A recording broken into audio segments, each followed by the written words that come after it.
What if you could step back in time and experience the story of the Illinois Amish? Not just read about it. The Illinois Amish Heritage Center is dedicated to preserving the heritage, the history, and the culture of the Illinois Amish.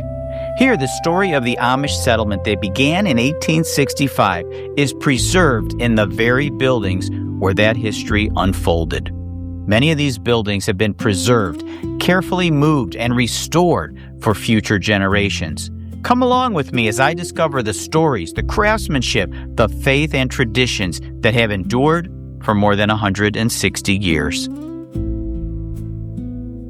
That there is the oldest Amish house in Illinois. That is the oldest Amish workshop in Illinois. That is the Miller Amish German School from the year 1900. And that right there? Hold on a minute. I'll be right back.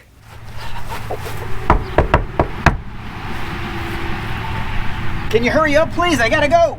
Be on the alley, come on. Be on the alley, run on. Be on the alley, we go. Where the hidden stories glow. Hi, I'm Tom, and welcome to Alley Picked, where I love to upcycle, rebuild, refinish, restore. Basically, I love old things, which is why I'm here at the Illinois Amish Heritage Center near Arthur, Illinois. And I'm sitting in front of something that is very old. I'm going to take you on a tour of some of the cool old buildings that you're going to see here. I begin the tour in the home I was just sitting in front of. Now talk about great timing. This happens to be a rare day when I have the privilege of being guided around the house by Owen Shrock. Owen not only lived here, but so did his father, his grandfather, his great-grandfather, and even his great-great-great-grandfather, Daniel, who built this home. My great-great-great-grandfather, 3 times great, in 1882. Out of respect, I try to avoid getting Owen on camera as much as possible. This front room is set up for a wedding. Owen himself celebrated his own wedding in this very room. But when me and my wife got married, we sat right here in this corner, too. We had fried chicken, corn, potatoes, gravy, just the whole works. The front wall of this room has panels that are hinged, and they can be opened up for church services, weddings, and funerals. Very practical. Most of the items in this home are not original to it, but rather representations of those which were used in the home over the years, like this wooden hand-cranked washing machine.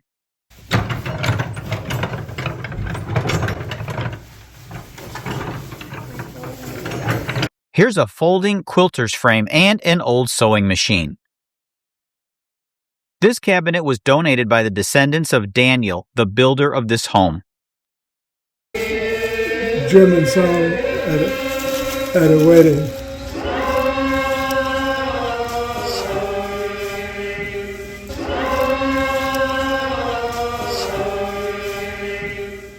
While the pantry looks to be original, the bathroom and kitchen have been updated for guests and visitors. Up to the second floor, where there are a lot of period pieces, including spinning wheels of various kinds that were used throughout the years. Check out this antique floor loom, which could weave anything from a napkin to a blanket. The first beds in this home had mattresses that were filled with straw. Owen tells us that when he was a boy, he would drag his mattress out on the porch here and sleep. There's a lot more interesting things to see here, but it's time to leave the Shrock House. Here's a stunning image of what the house looked like before restoration.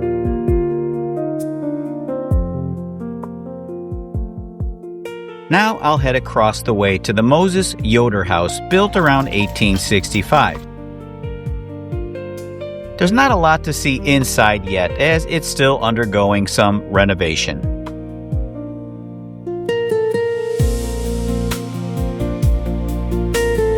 Here's the oldest known photograph of the home from around the year 1900. Here the home is being transported and moved to this location.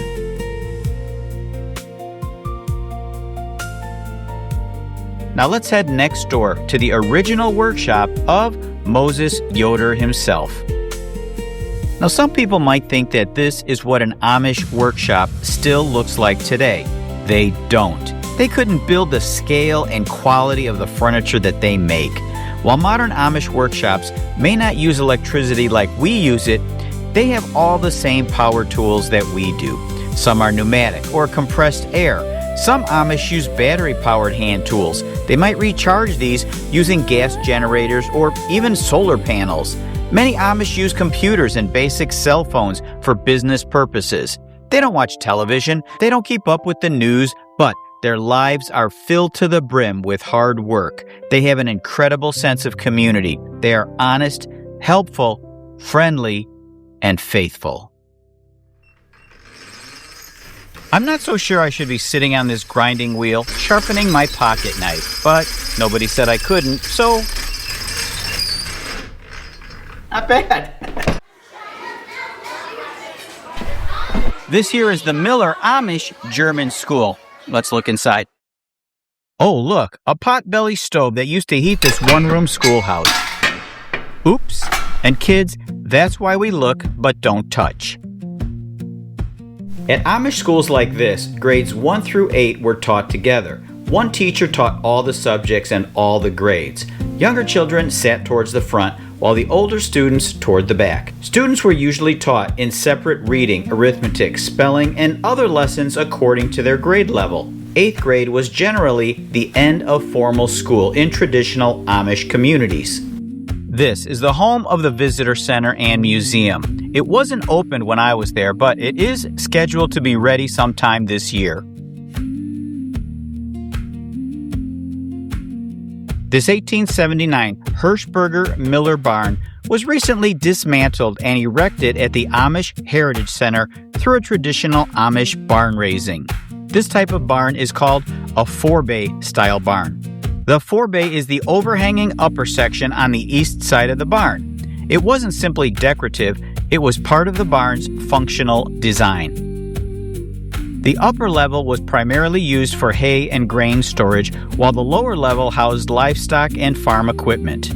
The forebay extended that upper level outward, creating additional protected space and allowing the barn to effectively combine storage and livestock functions. This is a cultivator from the 1800s. A farmer would sit on the elevated seat to steer and control the tines, and horses or mules pulled the implement between the crop rows. Now here's what that might have looked like back in the day.